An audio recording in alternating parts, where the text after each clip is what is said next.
Почваме да готвиме пицата, която е съставена от няколко съставки. Хляб, няколко филийки, кетчуп, ето този кетчуп, сега не го показвам много. Имаме дъски, сирене, шунка, моцарела, така. И още други неща, например, една секунда. Чакайте бе, хора бе. Ето това нещо, наречено майонеза. И сега ще разточим хляба, за да стане като тесто. И започваме. Започваме, взимаме филийката хляб, ето я. Слагаме на едната дъска и с другата дъска леко натискаме, докато не стане по-тъничка, за да може да се сложи в тавата, ето така. Опа, натискаме още, дори може ето така, така, и вижте как стана по-тъничка. Продължаваме, така докато не станат всички по-тънки, ето ги вече всички горе-долу тънки. Сега нареждаме така и трябва да стане точен кръг, но за целта ще трябва малко да изрежем от хляба, за да се напасне. За да го, например, ето така 3 филийки стават. Тази филийка ще разделим на едно квадратче. Тук ще сложим, може би, по-голямата част. И ще ги напаснем ето сега. Опа! Хора, не ни достигна хляба, взех още половинка. Намачкваме, ето така. Вижте сега как е станало. Ето така. Намачкваме ето така и пак режем. Има малко математика сега в това, защото трябва да гледаш какви са триъгълниците. Защото се получават триъгълници. Дали е равнобедрен и така нататък. Това се учат сега. Леко напъхваме ето и вие да гледате. Опа! Процеса. Само ето така. И сега от останалия хляб леко начупваме и ето така притискаме. Може и да има малки дупчици, което не е проблем. Така, сравнително сме ги запълнили. Тук слагаме още малко.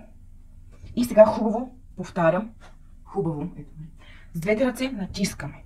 Но естествено преди това сме си измили няколко пъти ръцете. Така. Вместо да месим тесто, това е по-голямата алтернатива. Ако искате да ви стане без корички, просто си ги махате и вижте колко по-добре става. Обаче, за да не хабим хляба, по-добре така. И леко въглите задължително, ето по този начин. Въртим и издигаме нагоре хляба. За да може, както всяка пица, да има корички. И отново натискаме по този начин. Сега, хора, е време за намазване. Ще намажем с кетчуп и после почваме с другите компоненти. Взимаме кетчупа, преди това малко го раздрускваме. Взимаме една лъжичка и отваряме. Една секунда. И сипваме, обилно. Така, в кръг.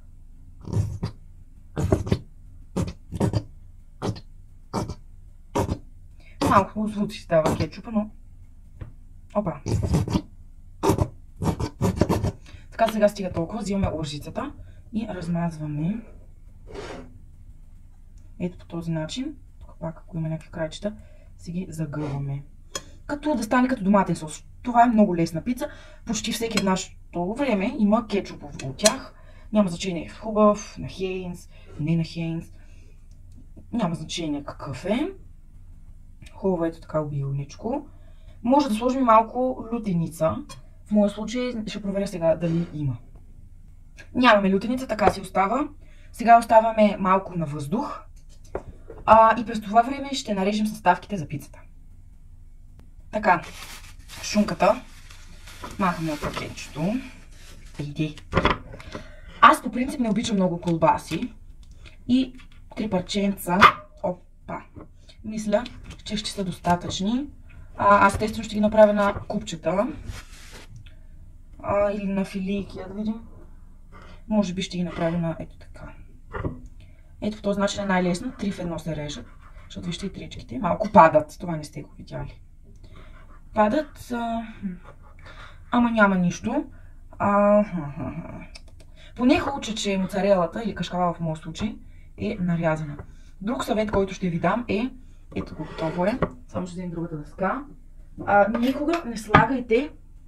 Никога не слагайте кашкавала преди пицата да е почти готова. Никога не я слагайте в началото кашкавала, защото ще загори. Режем си малко сиренце. Сирене може. В моят случай това е домашно. На моята леля сиренцето. Много е вкусно. И отново по същия начин. Някой отвънка си бибка, поздравява се. Тук сме махала цар път. Така. На купчета, аз много обичам тези купчета. Но таратор с купчета не ям. Това е. Оставяме го настрани и почваме да нареждаме. Донесахме пицата. Първо слагам саламчето. Обичам да е наредено, за да може после като се реже, в случай не знам колко ще се отреже, но е елементарно тази пица буквално. От 10 минути я правим, нищо сложно. Пак тази ми има яйца за брашно, втасвата, 3 часа, 100... Не, има такива работи. Това е много интересно, порежно в формата на слънце, каквото е традиция на мамито. Много обичам пиците, тук на една смолянска пекарна. Доста са добри.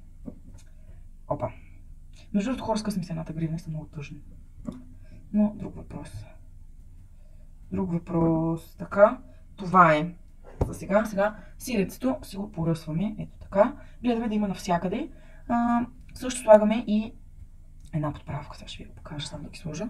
Малко може да сложим черен пипер, ако искате да е по-лютива. Ако не. Друго, босилек задължително ще сложим. Първо да приключим с това. Отивам да се мия и донасям подправките. Ето го и босилека. Слагаме мъничко така.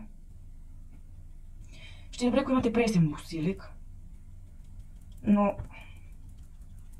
чакайте малко. Аз гледах един лайфхак и на вас да ви го покажа. Взимаме две такива. Малко звука е по-ужасен, но...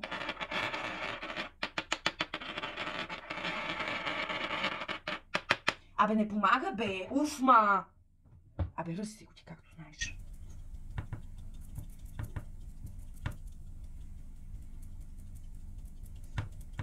Да, много го обичам това. И малко черен пипер ще сложим. Нищо, че ще имаш чеснов сос. Така. Сега слагаме го в фурната. Слагаме го в фурната на колко градуса беше? На 180 градуса за 15 минути. После слагаме кашкавала, а през това време ще направим чесновия сос. Да стана, че вече сме на години.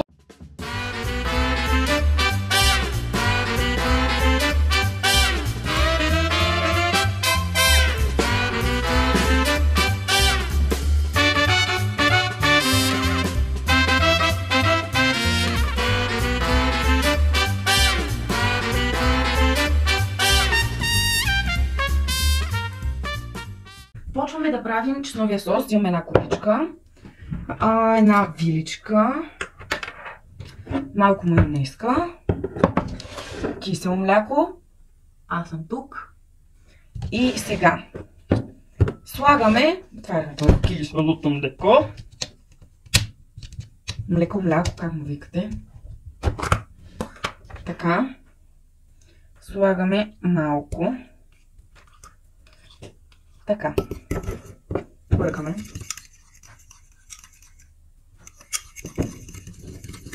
Докато стане не на бучки. Тоест, ето така, като сметанка.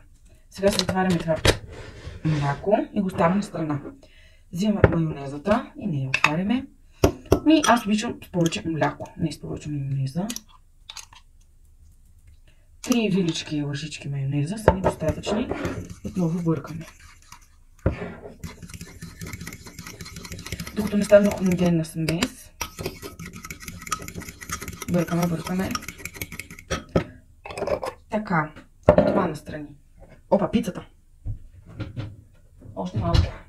Взимаме ето този инструмент. Вътре напълнен с чесън. И стискаме. С виличката обираме чесъна. С помощта на нож обираме и другата част, която пак ще се смели. Ето така. Ех, тъпя. Never mind. И пак по същия начин. Обираме и слагаме. Сега разбъркаме пак. Като честно не се смеси хубаво. Слагаме отново черен пипер. Доста. сол. И бъркаме, ето го. Също малко копър мога да сложа, но май нямам копър. Една секунда. Да видим какво има в тази златна кутийка. Риган, копър, риган. Добре, без копър ще е този таратор. Слагаме и според мен в специалитет най-важната съставка. Ето я. Отново малко кетчуп. Може някой си каже, че това не е чеснок сос. Слагаме само за цвят и за лек привкус. Вижте.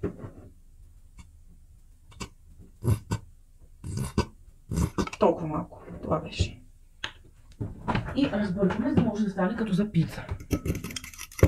Само да стане такъв бледо-розов цвят. Ето го. Сега изваждаме пицата и почваме да ядем, защото ще ви изям.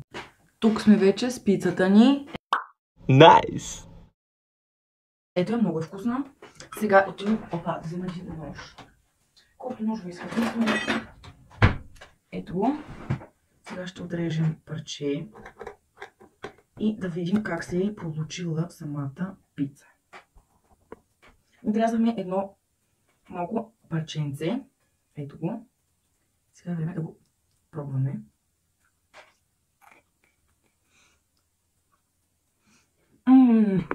Много добре се получило всичко. Ето е така. Направете се и вие.